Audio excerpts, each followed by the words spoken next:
A ver, si yo digo ternura, ¿qué se nos viene a la cabeza? Casi siempre pensamos en algo suave, ¿no? ¿Delicado?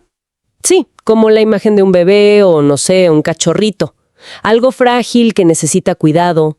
Exacto. Pero hoy le vamos a dar una vuelta interesante a esa idea. Así es. Vamos a meternos en una visión, la franciscana, donde la ternura es, bueno, casi lo opuesto. ¿Cómo que lo opuesto? Se presenta como valentía, como coraje puro, como una decisión muy profunda de amar sin condiciones. Sorprendente, ¿verdad? Totalmente inesperado, sí. Hoy entonces exploramos a fondo este concepto, esta ternura-fuerza. Nos vamos a basar en unos textos sobre espiritualidad franciscana. Uno se llama La ternura-fuerza del Evangelio. Y lo interesante es que este material no la presenta como un simple sentimiento, ¿sabes? Sino como una forma de mirar, de actuar. Algo que nace de una experiencia muy honda del amor divino. Nuestra misión, entonces, es desentrañar qué significa realmente. Cómo se manifiesta esta ternura que es fuerza. ¿Por qué es tan radical, tan transformadora según esta mirada? Vamos a seguir un poco los pasos de San Francisco de Asís. Para ver cómo la vivió él y qué nos puede decir a nosotros hoy. Dale, empecemos a desarmar esto. El punto de partida es clarísimo. Esta ternura franciscana no tiene nada que ver con la debilidad. Nada que ver. El texto la llama directamente valentía, coraje. Y pone un ejemplo muy fuerte. Francisco besando al leproso. Uf, eso no suena a un gesto fácil, ¿eh? No, para nada. Se presenta como un acto de coraje, tremendo para su tiempo. Imagínate, no era solo superar su asco, su miedo físico. Claro. Era también derribar unas barreras sociales enormes. Los leprosos estaban totalmente aislados. Y encima reconocerlo como hermano, a alguien que todos despreciaban, que consideraban impuro. Ahí está la clave de esta ternura fuerza, ¿ves? Atreverse a abrazar justo lo que la sociedad descarta, lo que nos da miedo, lo que nos incomoda hasta el fondo. Es fascinante cómo redefine el acto de acercarse. Totalmente. El material dice que es una fuerza que humaniza. ¿Por qué? Porque exige humildad, bajarse del pedestal, ponerse al nivel del otro. Exacto. Y también se habla de libertad interior. Libertad. Sí, libertad frente al instinto de huir del sufrimiento, del dolor ajeno. Es vencer esa primera reacción de apartarse. Incluso la llama profecía evangélica. Eso suena potente. ¿Qué querrá decir? Bueno, se entiende como una demostración viva, ¿no? De que los valores del Evangelio, como el amor venciendo al miedo, la compasión activa, no son solo ideas bonitas. Sino que se pueden hacer carne, digamos. Precisamente, que se pueden vivir aquí y ahora, en gestos concretos. Y citan una frase de Francisco que es como el eje de todo esto. Donde hay misericordia y discernimiento, allí no hay ira ni dureza. Ah, qué buena frase. Conecta ternura con misericordia. Y con discernimiento. O sea, no es una ternura ciega o ingenua. Es sentir con el otro, pero también tener la sabiduría para actuar bien. Es una fuerza compasiva, sí, pero lúcida, que busca sanar, construir. Y acá la cosa se pone más interesante todavía, porque no presentan a Francisco como un santo que nació así perfecto. Para nada. Él mismo cuenta su lucha. En su testamento confiesa que antes sentía un asco terrible por los leprosos, que les huía. O sea, era humano como cualquiera de nosotros. Totalmente. Pero algo pasó. Algo lo movió por dentro, una moción del espíritu, dice él, y se atrevió a hacer lo que le parecía imposible. ¿Acercarse, abrazar, besar a un leproso? Exacto.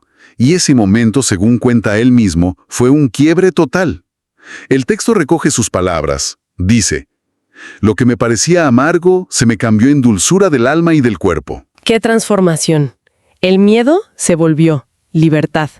La repugnancia, ternura. Y lo más profundo, descubrió a Cristo en ese rostro enfermo, rechazado.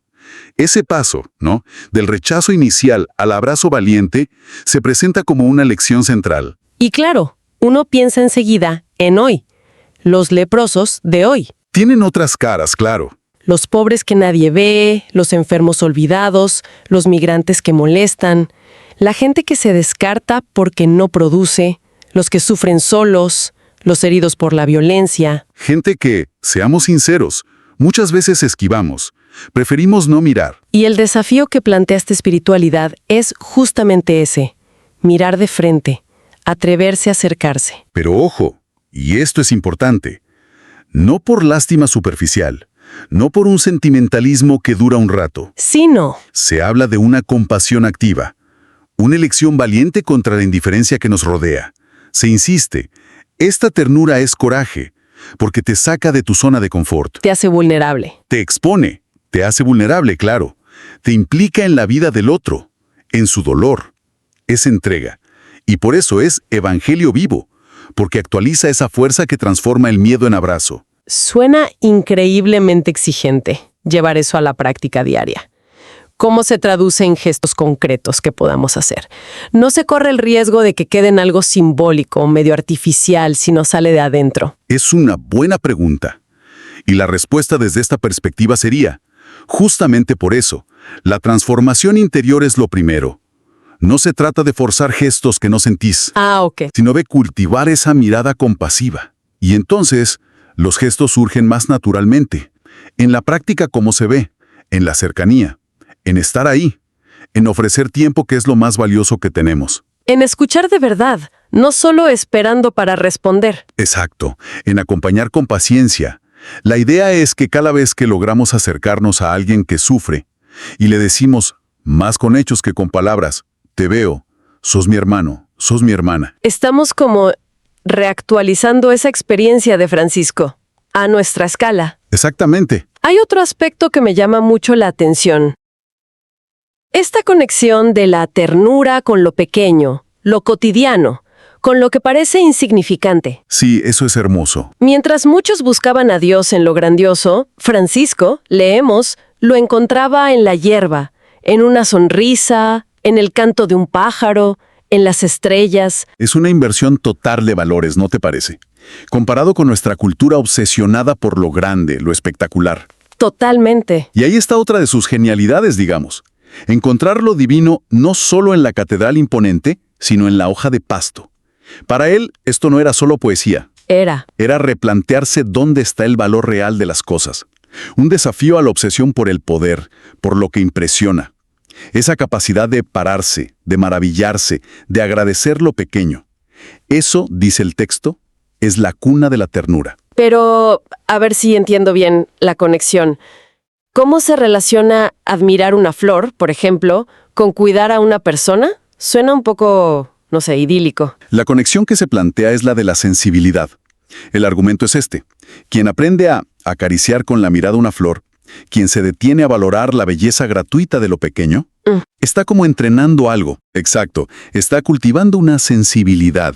Y esa sensibilidad después le permite reconocer y cuidar la dignidad del hermano que lo necesita.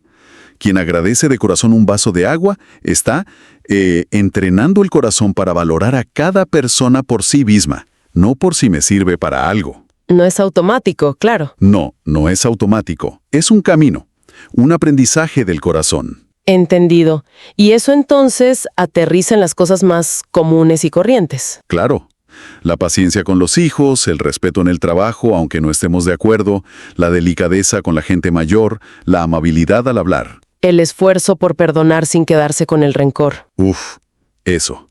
Son esos actos, que a veces parecen mínimos, los que van moldeando un corazón que aprende a servir, a dar gratis. Como que lo pequeño sostiene lo grande. De hecho, usan una imagen muy linda. Hacer de cada día una liturgia sencilla. ¿Qué quiere decir? Cocinar con amor no solo por cumplir. Escuchar poniendo toda tu atención. Trabajar buscando lo justo. Compartir con alegría. Así, lo de todos los días, lo que parece banal, se carga de sentido. Se vuelve, como dice el texto, un sacramento de gratuidad. Un signo visible de ese amor gratuito que, para esta fe, sostiene todo.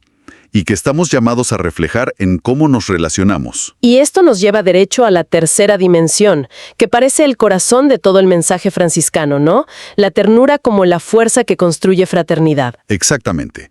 El núcleo del Evangelio para Francisco era ese, vivir como hermanos y hermanas.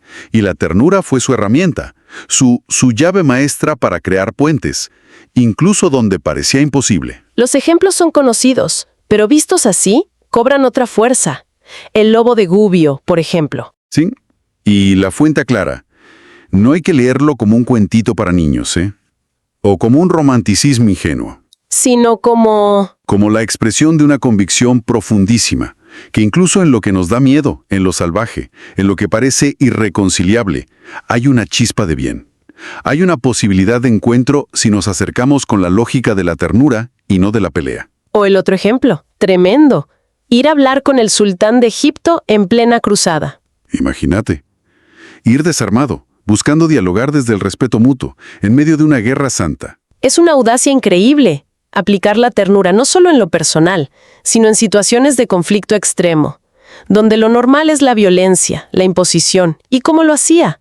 ¿Cuál era su método? Su modo, según lo describen, era acoger sin querer dominar, escuchar sin juzgar de antemano, abrazar sin poner condiciones. Estaba convencido de que la ternura no era debilidad. Todo lo contrario, que era la fuerza más revolucionaria para derretir la dureza, el miedo, la indiferencia.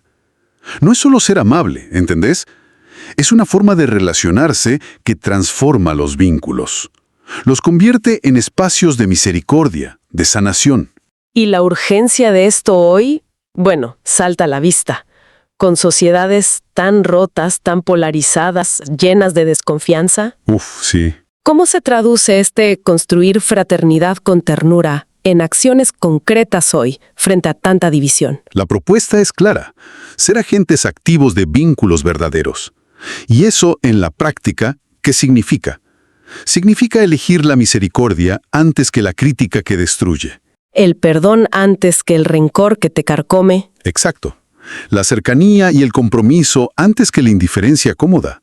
Implica acompañar las fragilidades del otro sin andar juzgando, sostener sus luchas, reconocer y celebrar sus dones. Qué difícil a veces. Sí, cuesta. Alegrarse con los logros ajenos. Tener el coraje de buscar la reconciliación, de tender la mano donde otros levantan muros. Es pasar de simplemente vivir al lado a sentirnos de verdad responsables unos de otros, como una familia. Esa es la idea. Tratar a todos con respeto, con paciencia, con compasión.